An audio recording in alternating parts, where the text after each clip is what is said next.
I wanted to say kind of what you just said, Suzanne. I'm actually in your art therapy class, which I really like. But also kind of responding to what you said, and also what you said earlier, Mac, about never being super academic and having to struggle in school.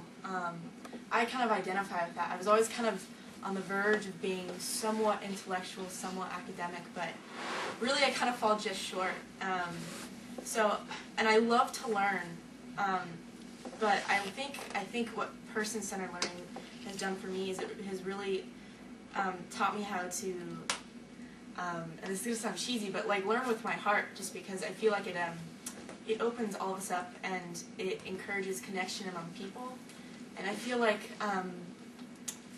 it encourages openness, and I think that's what we need as a world as a whole to change. And I'm really glad to be at Sonoma State, and I stumbled upon the psychology department completely by accident.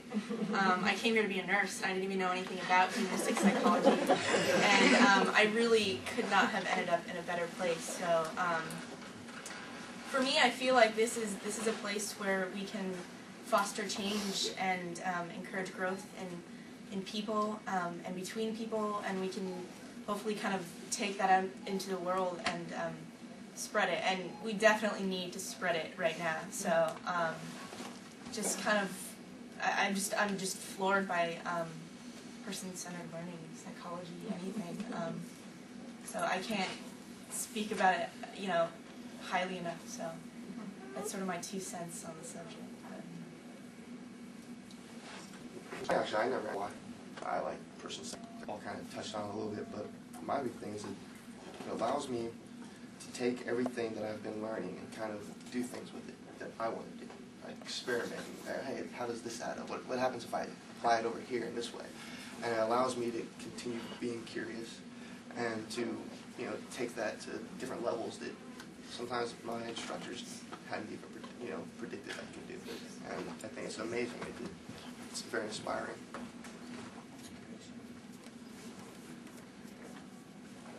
I have kind of same story as her, that like the whole reason why I came here was that I didn't get into Unicruise, and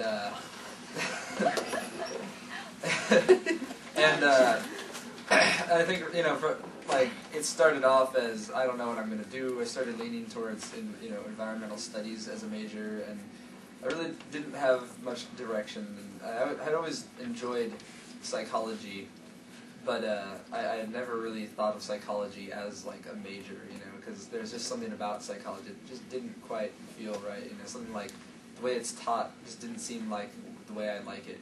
And then at some point while I was here, it kind of occurred to me, what it meant exactly, that this was one of only, I think, 2 humanistic psychology departments, like, in the country.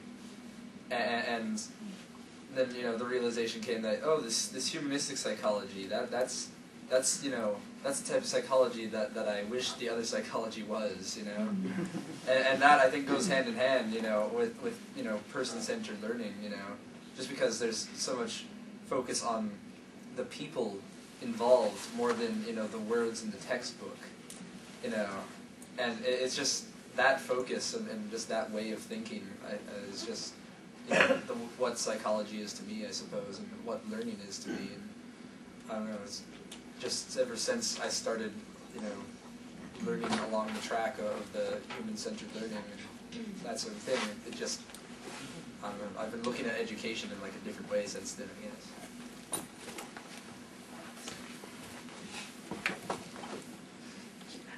Well, you just pointed out about us being one of 2 humanistic, actually 2 state-supported humanistic psychology departments in the country. Connected with what was said over there about we need to spread it somehow. I mean, there's a whole set of paradoxes in those observations, because on the one hand, it seems to me that the impact of humanistic psychology, of which person-centered learning and therapy and so forth is a part, the cultural impact of that in the United States has been huge. From self-esteem to growth centers and things that go on in advertising and organizational management theory, et cetera, et cetera. And at the same time,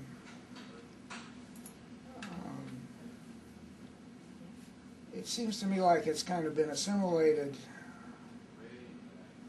by the culture in ways that have made it broader and less deep, I guess is one way of saying it. And you know, and I have a sense that we've gotten to a point now where we're dealing with deeper kinds of cultural issues, including issues that have to do about how nonverbal communication happens and how that can happen in groups and social systems and that kind of stuff. And I think it's interesting to look at the publications of the American Psychological Association, because a lot of them are oriented toward a humanistically interested market, even though the organizational establishment in psychology is much less sympathetic than to people who buy the books are. So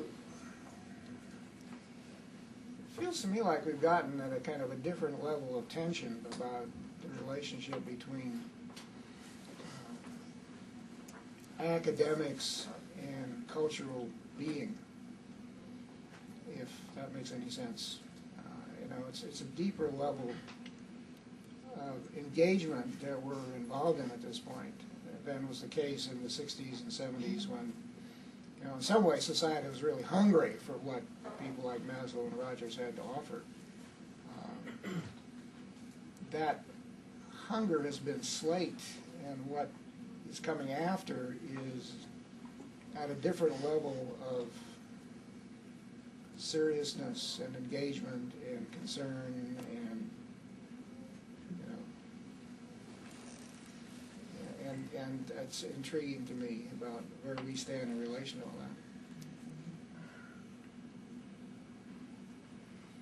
that, both individually and as a department, and you know, and in our other social contexts and relationships.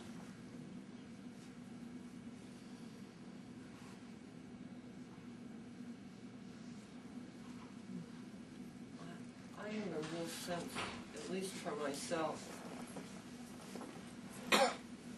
that if I don't continually renew my experience when I think about certain questions, what's worth doing, who's worth doing it with, so that from an internal place, there's an evolution. So it goes deeper in a developmental way.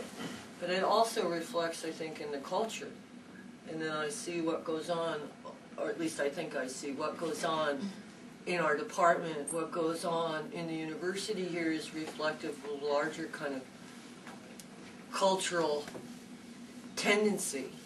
And you said something about it being slaked, the hunger being slaked, and yet if people haven't had the experience, then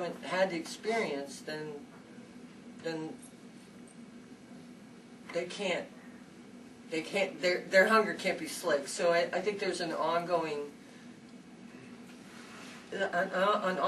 issue, and so we are the evolution. My estimation is that this room, that we are the evolution in many ways, and that, you know, we are going to shape what comes next in terms of person-centered learning, and that we may actually be, you know, either the new beginning or the end of humanistic psychology.